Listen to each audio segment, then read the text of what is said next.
রাত তখন 12টা। ধানমন্ডি থেকে 3টা ছেলে আমার অটোতে উঠলো, হাতে আইফোন, গলায় হেডফোন। একজন বলছে, কালকে এফএফপিসি এর ফাইনাল ম্যাচ, টিম বিনমের শান্ত ভাই খেলবে।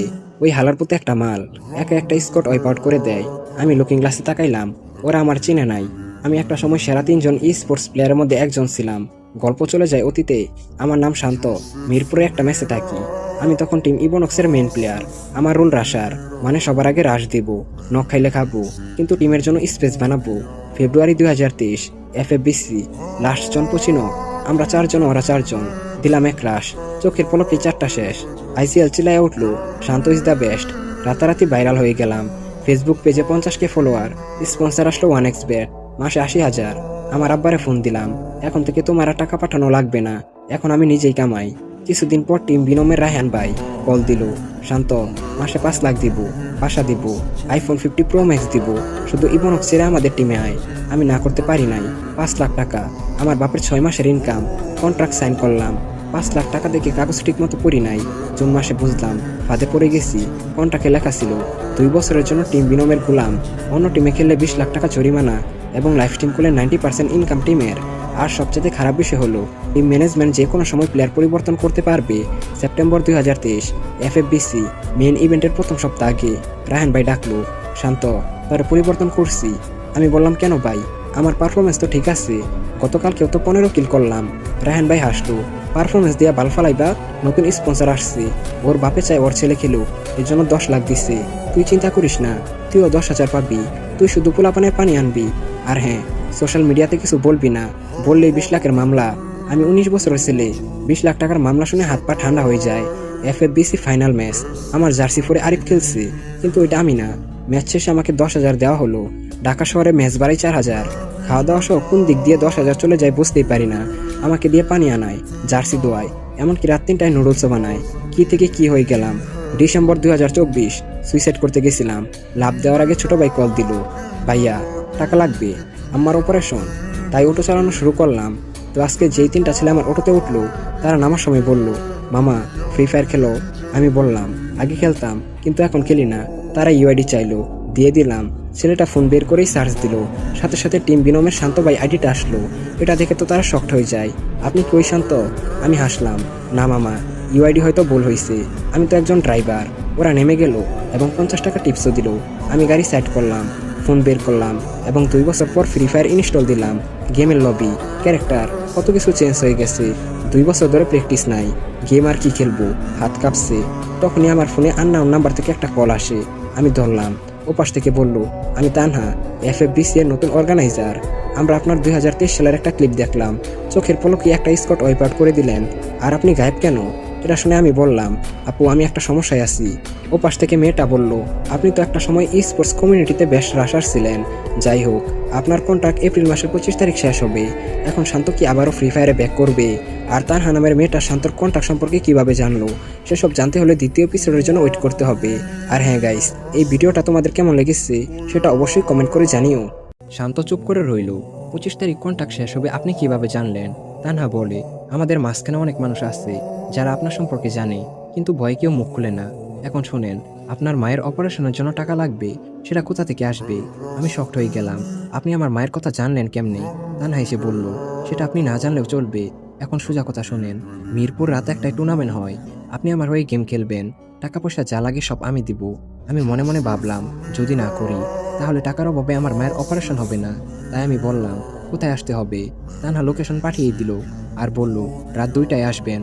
আমি দুপুর থেকে তেমন কিছু খাই নাই, তাই রাস্তার পাশে একটা হোটেলে ঢুকলাম। 20 টাকার ডাল আর 10 টাকার ভাত নিলাম।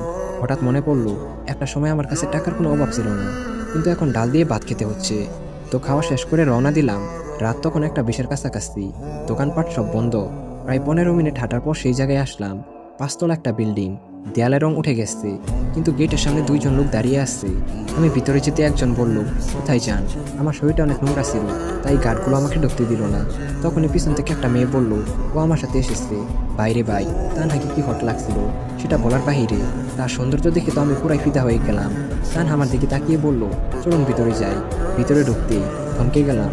নিচতলায় এক পাশে রোলের আর অন্য পাশে পোকার।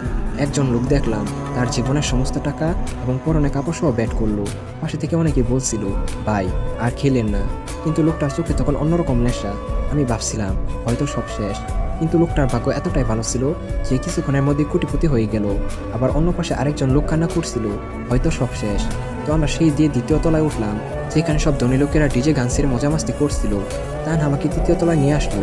এখানে শব্দ কম, টেনশন বেশি, মানে বুঝতেই তো পারছো টুর্নামেন্ট হচ্ছে। আর এখানে 3জন প্লেয়ার আমার জন্য অপেক্ষা করছিল। একজন চিকন ছেলে, দেখে মনে হচ্ছিল বাতাসে ফু দিলে উড়ে যাবে। আরেকজন ডিজে টাইপের, কিন্তু মেয়েটা পুরাই রাশিয়ান। তানহা সবার সাথে আমার পরিচয় করিয়ে দিল। রাশিয়ান মেয়েটা এক্সাইটেড হয়ে বলল, আপনি কি শান্ত ভাই? আমি অবাক হয়ে রইলাম। মেয়েটা বলল, 2023 সালে আপনার একটা ভিডিও ভাইরাল হয়েছে। আমি ওই ভিডিওটা মিনিমাম 20 বার দেখছি। এটা শুনে বুকের ভেতর অদ্ভুত একটা ফিল আসলো। এরপর তান আমাকে একটা ফোন দিল, আর একটা আইডি দিল, আর বলল, একটা ম্যাচ খেলে দেখেন। বাইরে ভাই, নামার আগে হেলমেট উড়ে গেছে। তখন রাশিয়ান মেয়েটা বলল, আপনি হয়তো গেম খেলেন না, তাই জানেন না, কিন্তু বিষয়টি আপনার জানা উচিত। এই 2 বছরে অনেক কিছু পরিবর্তন হয়েছে। বটলা প্লেয়াররা এখন অনেক প্রো হয়ে গেছে। অনেকে প্যানেল লাগিয়ে গেম প্লে করে। এজন্য ফ্রি ফায়ার প্লেয়াররা গেমটা খেলে না, কিন্তু বেশিরভাগ প্লেয়াররাই টুর্নামেন্টের দিকে শিফট করছে। চিকন ছেলেটা বলল, আজকে আপনি গেম না খেলে আমাদের আইজিএল এর দায়িত্ব পালন করেন। আমি রাজি হয়ে গেলাম। তো ম্যাচ শুরু হলো। বাইরে ভাই, ক্যাম্পিং কাকে বলে? চিকন ছেলেটা বলল, জোন যদি পিকের দিকে যায়। আমি বললাম, জোন পিকের দিকে যাবে না, জোন যাবে ফ্যাক্টরিতে। 3জনই আমার কথা শুনলো। 2 মিনিট পর সত্যি সত্যি জোন ফ্যাক্টরির দিকে গেল। ডিজে ছেলেটা হেসে উঠলো, উস্তাদ আপনি এখনো এক্সপায়ার হন নাই। আমি কিছু বললাম না। তখনই রাশিয়ান মেয়েটা বলল, সামনে ফাইট হচ্ছে, চলো আমরা রাশ দেই।